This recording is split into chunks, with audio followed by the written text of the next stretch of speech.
Chers amis, je suis Monseigneur Marcel Danfous, évêque du diocèse de Sault-Sainte-Marie. Qui que vous soyez, où que vous soyez, bonne nouvelle pour vous. Dans notre Église diocésaine, il se vit de grandes choses dans des situations bien ordinaires. Nous croyons que le Seigneur marche avec nous et nous espérons qu'aujourd'hui, vous pourrez le découvrir davantage en rencontrant des personnes passionnées pour le Christ. En tant que pasteur de cette Église diocésaine, je vous remercie de vous joindre à nous. Bonne émission. Merci d'y être. Chers amis, bonjour.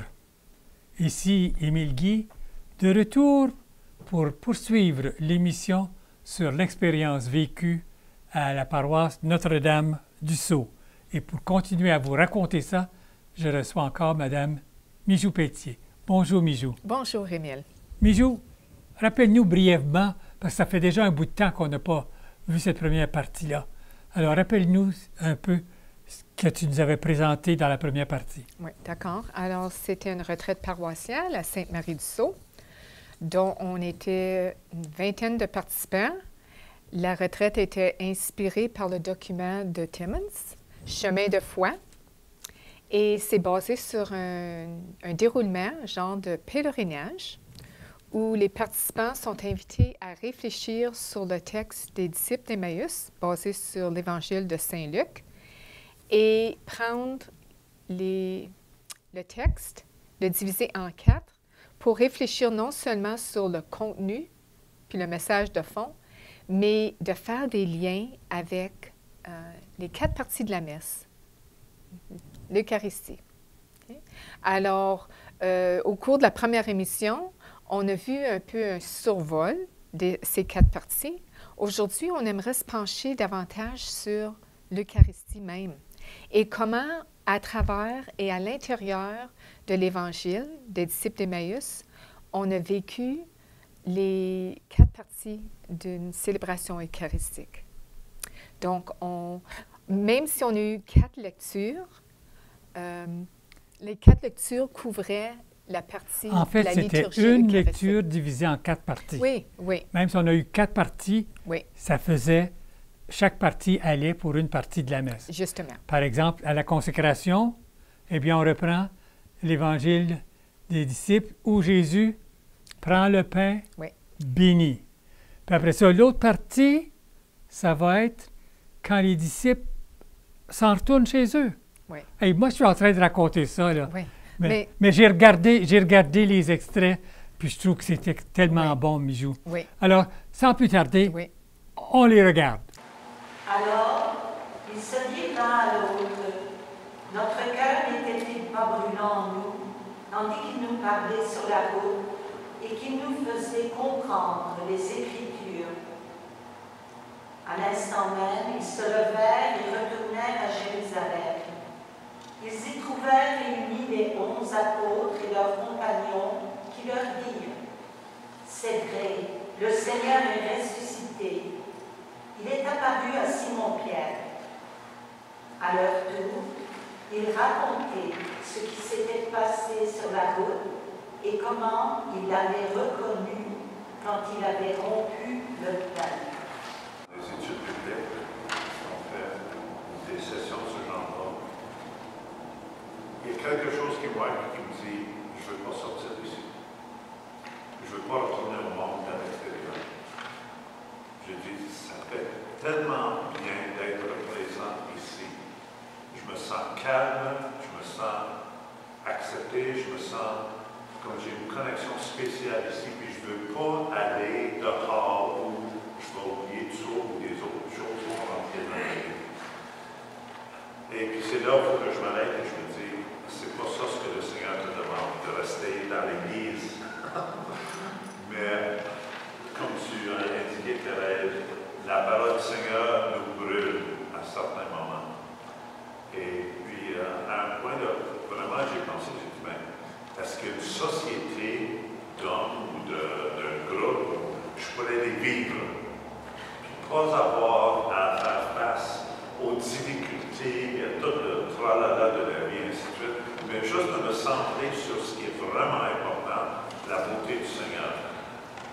Moi, je l'appelle ça l'expérience du Tabor. Au mont de la transfiguration, quand Jésus amène avec lui Pierre, Jacques et Jean, il est transfiguré. Pierre perd la tête. Il dit, Seigneur, fais en sorte qu'on reste ici. Je vais construire 3 tentes. Une pour toi, une pour Moïse, une pour Élie. Il avait même oublié qu'il avait encore 2 autres compagnons qui allaient rester sur la montagne, dans le froid de la montagne, sans une tente. C'est celle-là que je ressens des moments pareils. Et quand je vois cette grande participation, ça me rend encore. Je peux encore aller 3 heures. Je ne sais pas de problème avec ça. C'est une extase. Une extase qui me rapproche pas simplement de Dieu, comme je l'ai dit à l'un ou l'autre d'entre vous, c'est que j'ai appris dans ma vie à voir ce que Bijou appelait le clin d'œil de Dieu dans les clins d'œil de chacun, dans des petites choses, dans votre présence, dans votre marche vers l'Église, dans votre engagement à faire ceci, cela, dans votre présence, à votre participation tout à l'heure à cette Eucharistie. Ça, ça me rend d'abord. Ça me rend d'abord. Et comme David, j'aurais souhaité que nous restions au Tabor, mais nous serions vraiment très peu. Nous serions vraiment très peu au Tabor. Parce que la joie du Tabor n'était pas simplement pour Pierre, Jacques et Jean. Elle n'était pas pour Bijou, Monique, David, Jean-Marc. Elle n'était pas pour Rosemary, Monique, pour Thérèse, pour Pierrette, pour Marie, pour Pauline, pour Marcel, pour Sylvie, pour Yolande, pas pour Léonard, pas pour Claire, pas pour Thérèse, pas pour Bernadette, pas pour Sylvie, ma grande ingénieure, Sophie. Non, c'était pour que demain, nous descendions avec le bateau de la montagne, parce que maintenant nous sommes sûrs que nous allons tomber. Et qu'avec ce bâton, nous puissions dire à qui? À qui? Je vais dire ce que j'ai vécu. Simplement dire, racontez à quelqu'un. That was fine. Nous sommes venus puiser, pas simplement pour être une joie factice ou superficielle, mais c'est avec cette joie-là que nous allons rentrer. Rentrez où? Au pied de la montagne. Où? Dans le cancer qui nous embête. Dans nos deuils qui nous torturent. Dans notre solitude qui nous habite. Dans les découragements, dans les abandons et parfois les trahisons, dans des situations où nous ne savons même pas si nous faisons du bien ou si nous faisons du mal, nous sommes tout à fait mélangés. C'est dans ce moment-là que nous allons apporter ce petit bateau plein. Mais j'avais quand même trouvé un peu de joie à ce moment-là. Qu'est-ce qui fait que cette joie va s'en aller? Mais non, on ne va pas. Parce que je t'ai déjà donné. C'est d'abord pour moi. C'est d'abord pour moi. Parce que c'est quand on est fort que l'on sait parler de Dieu. Ceux qui parlent de Dieu ne sont pas des gens répus, qui ont tout, qui sont satisfaits, et puis qui parlent de Dieu en se reposant. Ceux qui parlent de Dieu, ce sont des gens qui souffrent. Qui sont ces gens? Demande l'ange à Jean. Jean lui répond, toi, dis-le-moi. Jean lui répond, ils reviennent de la grande peur. C'est dans le livre de l'Apocalypse. Ils reviennent de la grande peur.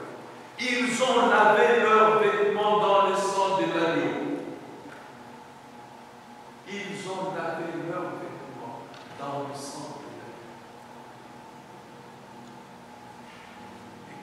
avaient lavé leurs vêtements dans le sang de l'agneau. Leurs vêtements étaient d'une blancheur. Imaginez un peu ça. Vous prenez votre vêtement, vous les lavez dans le sang, et il devient d'une blancheur qu'aucune blanchisseuse ne pouvait réaliser. C'est cela que nous sommes. Merci Dieu. Je vous invite à réfléchir à, OK, c'est bien beau, on a partagé, on a parlé, on a prié, on a chanté, on s'est écouté, mais ça m'appelle à quoi maintenant? Puis je pense qu'on a parlé un peu des défis de témoigner et de donner la gloire à Dieu dans tout ce qu'on fait. Mais on a besoin de regarder les grandes choses extraordinaires qu'on se fait dire aussi. Alors, ça m'appelle à quoi? Ça m'engage à quoi? Il faut que je vous dise, dans la dernière étape de vous, puis dans tous les petits groupes de partage de foi, ce que j'aime, c'est qu'il y a toujours une partie avant la prière de clôture où on est invité à s'engager parce qu'on a lu la lecture, on a lu la parole de Dieu, mais c'est bien beau, là, mais qu'est-ce que je fais avec ça maintenant? Dieu, qu'est-ce que tu me demandes? Qu'est-ce que tu me dis? Alors, puis je pense que c'est important d'aller plus loin, puis c'est ça l'envoi aussi, d'aller partager la bonne nouvelle, mais ça nous engage aussi comme chrétiens, comme baptisés. Alors, puis quand on fait cet engagement-là, on est redevable à Dieu, mais on est redevable à notre communauté. On se soutient mutuellement. Et ceux qui ont le goût de partager, Louis se sent engagé ou appelé, je vous invite à le faire. Puis, si vous voulez juste garder silence, on peut faire ça aussi, là, mais si vous vous sentez appelé, si l'Esprit Saint vous éclaire d'une manière ou d'une autre, à dire, mais je pense que, tu sais, il voudrait que je partage un peu plus ce que j'ai vécu ce soir avec ma propre famille. Parce que là, je sens des défis, tu sais. En tout cas, à vous, chacun, de s'inspirer. Puis, en conclusion, on va vous passer une ficelle. Si vous voulez, c'est comme un symbole de votre engagement, de continuer à marcher avec le Christ. OK. Qu'est-ce que tu fais, là? Bienvenue à votre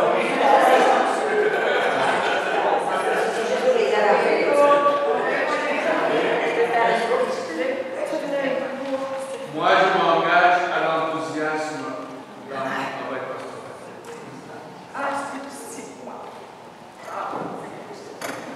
D'abord, je voulais juste dire une petite chose.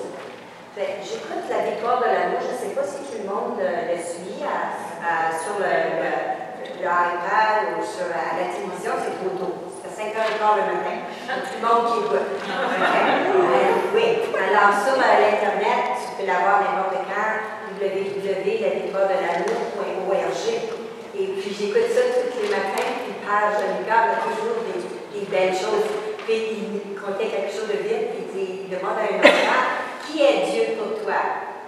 Et puis Dieu, l'enfant lui répond, il dit Dieu, il dit c'est un papa qui est toujours content.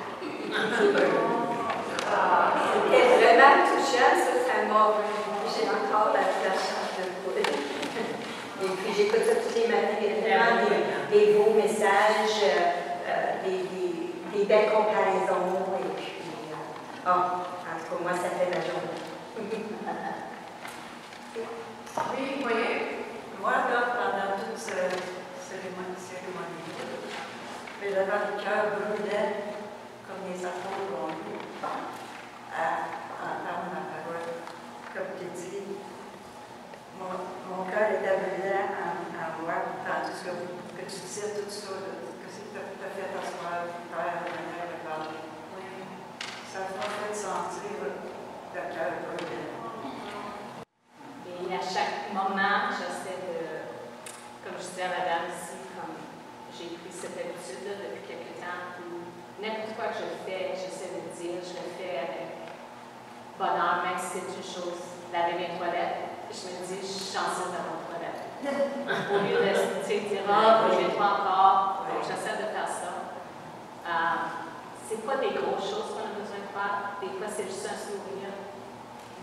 Donc j'essaie de comme de s'ouvrir aux gens même que je ne connais pas quand on se promène. Donc, je peux m'engager à essayer de vraiment trouver, parce que des fois, c'est difficile de trouver le Seigneur à travers une autre personne. Des fois, il faut que tu cherches très profondément. Donc, je vais m'engager à essayer de faire ça. La raison que je dis ça, c'est que qu'est-ce que je passe à travers, c'est comme une thérapie pour moi. Puis comme David, tu disais, oui, ici, ce soir, je vous écoutais, puis tout ça, je me sentais comme en paix, me dire, tu sais, il va falloir que je retouche mes manches, là, puis OK, fille, il y a une vie devant toi. Oui.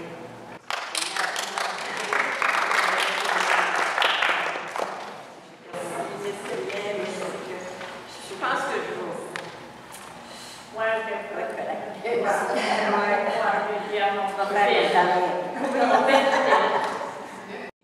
Faites un évangile, un livre de Bible, puis ça dit l'évangile.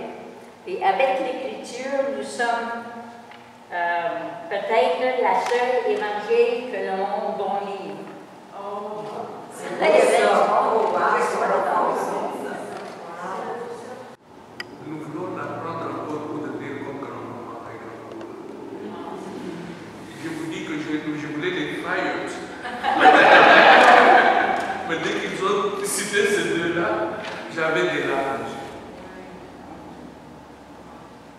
Que les petites filles voient dans les grands-parents le modèle de foi dans lequel ils veulent éduquer leurs propres enfants.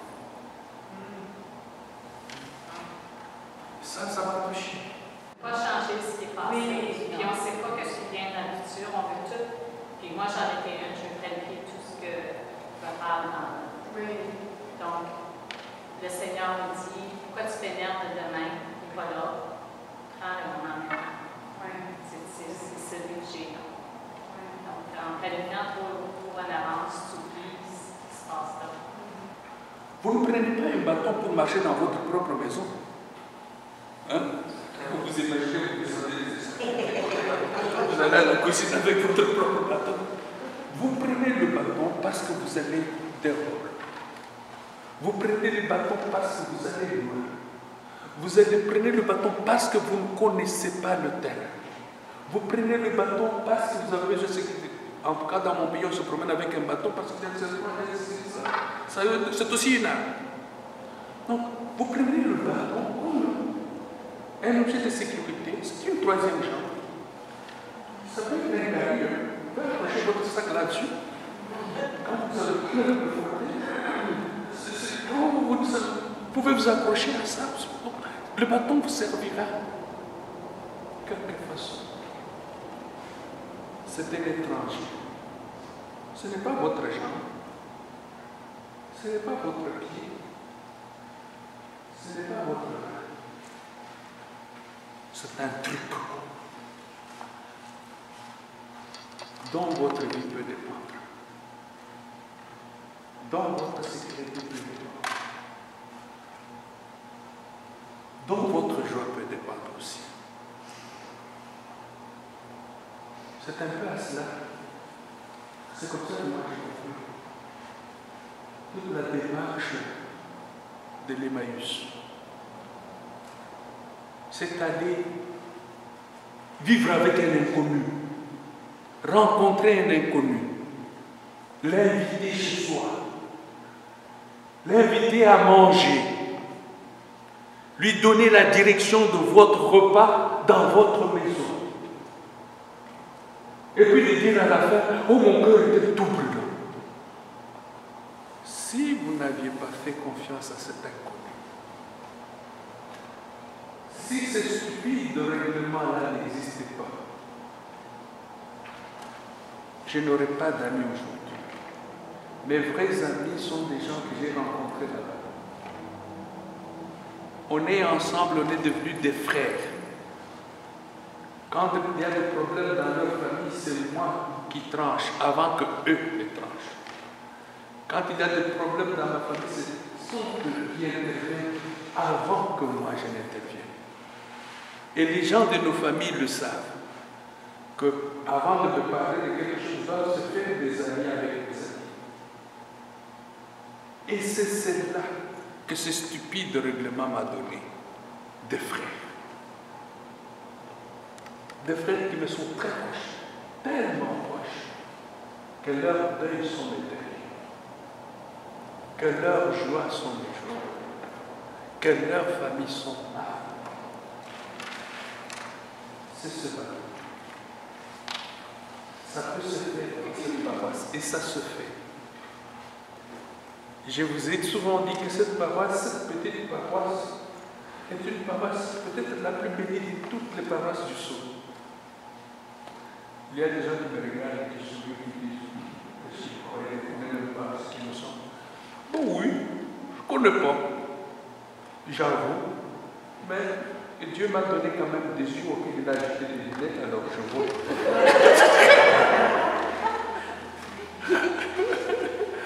Alors, je vois que vous êtes tellement interconnectés, que vous avez des relations familiales, des relations de travail, des relations profondes que vous avez cultivées au fil des âges dans cette communauté.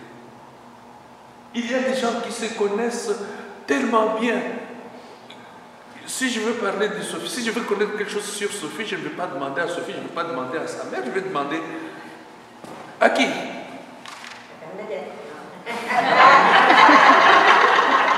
Je vais demander à Claudette. Je vais demander à Claudette. Parce que la nourricière de Sophie et qu'elle connaît des choses sur Sophie que peut-être ses parents connaissent, mais elle peut en parler. Oui.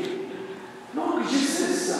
Je sais que vous avez des petites relations qui sont tellement fortes, qui vous font une paroisse particulière. Il est difficile pour un homme comme moi de critiquer quelqu'un dans la paroisse ici, parce que tu ne sais pas qui va dire quoi. Alors, ça nous aide, ça m'aide à voir toujours le mien dans chacun et chacune d'entre nous. Parce que c'est ça qui est important. C'est cela qui doit être encouragé. C'est cela que je dois essayer de vous faire découvrir à vos propres yeux. Ce qu'il y a de plus beau, de plus magnanime, de plus grand, de plus attrayant, de plus fidèle, de plus fort. Voilà ce qui m'intéresse. Nous pouvons faire ça parce que nous avons ça. La bénédiction d'aujourd'hui sera de donner à ce bâton un sens. De lui donner un sens. Vous pouvez l'approcher dans votre maison, l'oublier. Vous pouvez aussi en faire un rappel. Un rappel de quoi? Un rappel de tout. Un rappel de cette session, mais aussi un rappel de la souffrance que j'avais avant d'entrer dans cette session, qui a toujours été ma souffrance, qui me ronge, qui me paralyse, qui me ruine. Et que pendant ce moment de grâce, comme David m'a dit, où nous sommes trouvés au Tabor, ce bateau va me rappeler où cette souffrance peut quand même aller ailleurs. J'ai vécu quand même combien?